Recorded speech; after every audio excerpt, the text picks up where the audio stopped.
This is our home in the Amazon jungle. All right, this is an updated home tour. We live in the Amazon jungle. We have been in Ecuador for 2 years, but only living over here on our finca, on our farm, for a couple of months. There was a old school here on this property where kids used to come. They'd live here and take their classes and do everything here for the Achana. It was the Achana school. And we purchased the property and I fixed up their dormitory to be our house. So, I'm going to show you around. Our front door. And comes into our living space. Someday I hope to have a sofa instead of those chairs. But we got our books moved in. This could someday be a dining room. Right now it's our projector screen, so we could have movie night while the kids sit in their hammocks. And over here could someday be a kitchen, if we decide we need a separate kitchen for us. I'll show you where our kitchen is currently. This is our book collection. These were all brought down a few at a time in suitcases as we have come down and have visitors join us. Got a nice long bench on this side.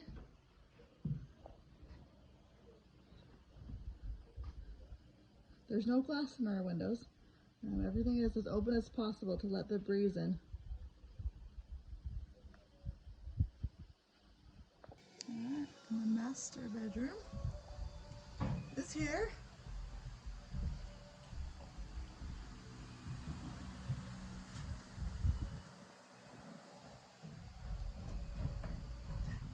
James is asleep, or not asleep.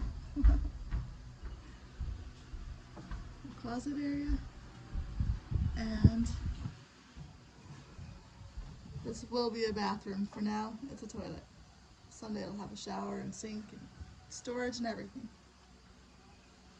We go up the stairs.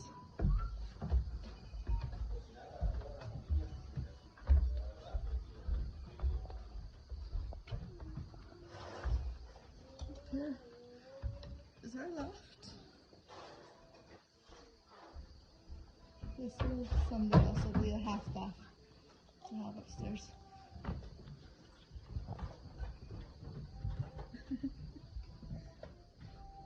And inside we've got bedrooms. This is just a guest bedroom toy room right now. Hello, Legoland. Hello.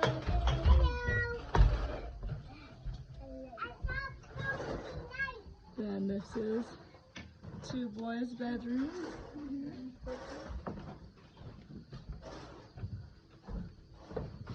Two more kids are down here.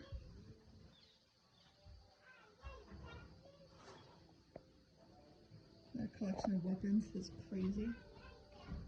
Those are all swords and shields and guns and bows and arrows. It's a pretty fantastic room.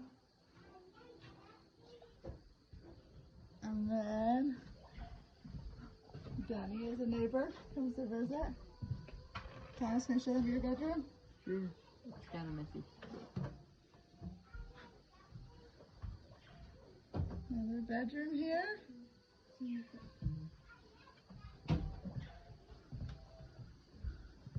And the last bedroom here.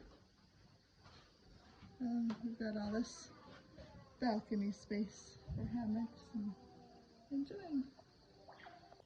And the bathrooms are actually on the outside of the house, except for the master bathroom that we are putting in upstairs. So, come down here. There's the one toilet. There's the shower. And we did hook up hot water, so we have a propane on-demand water heater. There are very few people around here that have a hot water system at all, and to be able to have one for our shower is pretty fantastic. It is propane, so even when the power goes out, we have hot water, and it's not just the shower head. Like if you go to a hotel, it might often be just a shower head that makes your hot water, but this one's actually an on-demand heater.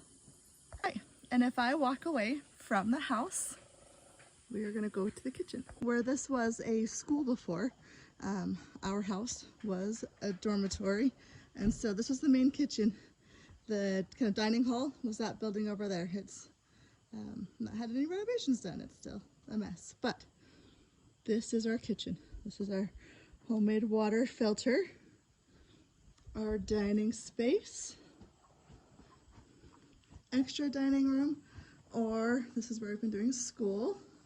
So it's got lots of learning supplies and such. And then our kitchen is in here. Hello, William. Hello. The kids have been making crackers, I think. I need to have them come clean up. But this is our kitchen. Everything you could possibly want. Including a stove. Well, we usually use that propane stove there. This is our oven. Here's our seed collection as we try to collect seeds and plant as much as we possibly can. This is where we hang our bananas and our plantains. We have a refrigerator. It had to come in the canoe and up on William's back up the hill, but it made it, so we have our fridge. And this is our kind of our pantry space where we keep our fruits and vegetables. Our water comes from a small waterfall up the hill, so it's mostly clean. We do run it through a filter system or boil it for drinking, and we have running water, flushing toilets, all the good stuff. Over here we have our washroom, so that's the kitchen behind me. The house is over there, and we are just walking. That's where we hang all of our clothes to dry. And the washing machine is this way. All right, here we have a standard, regular washing machine, and it's actually been working really well. And we also have this one that uses less electricity, a little bit more simple, but works really well too. And then as this building was also a dormitory, we have several showers over here. Just two of these actually are working and being used, and toilets on this side.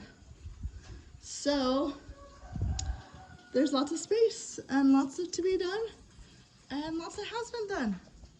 And we do have electricity.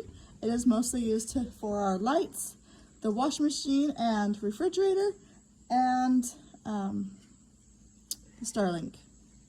So we also have internet, our stove and water heater for the shower are propane powered, heated. A good question, and one we get often, is why? Why are you living in the Amazon jungle? Why are you so far away from everything, and why did you make that move? So it actually all starts with William's parents. Back when they were newlyweds with young kids, they decided to move to Ecuador. Michael, my father-in-law, had served his mission in Ecuador as a LDS missionary, and he loved it, loved everything about it, loved the culture, the language, and wanted to come here and farm. So they brought their young family here. William was 5 years old, and for about 10 years of his childhood was growing up swimming in the rivers and running through the jungle, and he loves Ecuador, everything about it. And even as he did his agriculture studies in the university, in college, it was all with the intent of hoping to come back and do agriculture in Ecuador.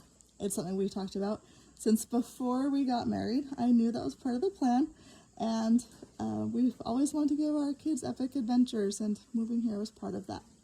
So here we are. We came down and met up with the Achana Foundation. They are nearby, just a little bit downriver from us. They are who we first worked with and lived there at their foundation. We still do some work with them. We still love all that they are involved with and all that they are doing. And we're so grateful for their help as we made the jump to come down here. And then this school had been theirs several years ago. I think it was abandoned about 10 or 15 years ago when they were no longer allowed to have school and no longer had the funding for it. So it's just been sitting here. And we came over and took a look at it, and it was just what we needed. So our family is taking over the one dormitory we turned into our house. There's a director's house that my in-laws have fixed up to be their cute little house. And then there's this huge building that was more dormitories and classrooms. And we are hoping to continue to fix it up to include a wood shop, a couple of guest bedrooms, maybe some classroom space, maybe be able to hold some like courses or events here on our property someday. So I don't know if it's exactly traditional for anyone in Ecuador, and certainly not for a home in the United States, but that is our home, and we are loving it and making it more of a home every day.